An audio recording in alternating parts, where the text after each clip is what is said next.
Ang Fort Santiago, Espanyol Fuerte de Santiago, Filipino Moog ng Santiago, na itinayo noong 1571, yung isang kuta o kastilyo na itinayo ng Espanyol na nabigador at gobernador na si Miguel Lopez de Legazpi para sa bagong tatag na lungsod ng Maynila sa Pilipinas. Yung ruta ng depensa ay matatagpuan sa Intramuros. Ang napapatirang lungsod ng Maynila ang kuta ay ipinangalan kay St. James, Santiago sa Espanyol, ang patron ng Espanya na kilala rin bilang St. James the Muslim Slayer dahil sa alamat na himalang nagpakita siya daan-daang taon pagkatapos ng kanyang kamatayan upang lumaban sa labanan sa Clavijo, na ang relief ay nagpapalamuti sa harapan ng front gate. Matatagpuan ito sa bukana ng ilog Pasig at nagsilbing pangunahing tanggulan ng depensa ng pamahalaang Espanyol sa panahon ng kanilang pamumuno sa bansa. Naging pangunahing kuta para sa kalakalan ng pampalasa sa Amerika at Europa sa loob ng 3 taon.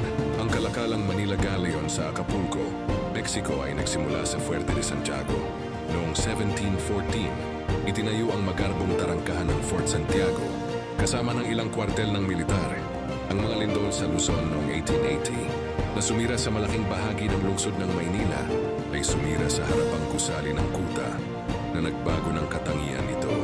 Ang mga taon 1636, 1654, 1670 at 1672 nakita ang deployment ng 22, 50, 86 at 81 Latin American na sundalo mula sa Mexico sa Fort Santiago.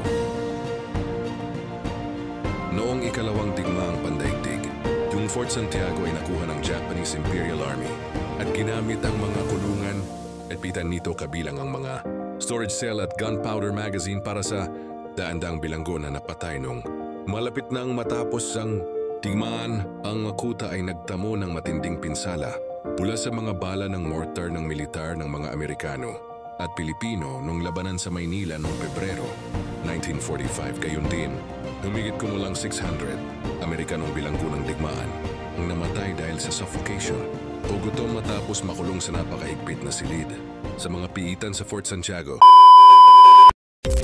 At para naman sa marami pang kwentong kalakbay at lakbayin, please follow my Facebook page. It's Kalakbay TV!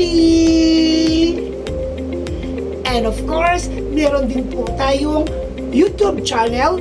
It's Kalakbay TV! Please don't forget to like, follow, and subscribe. Thank you so much mga kalakbay! Be safe!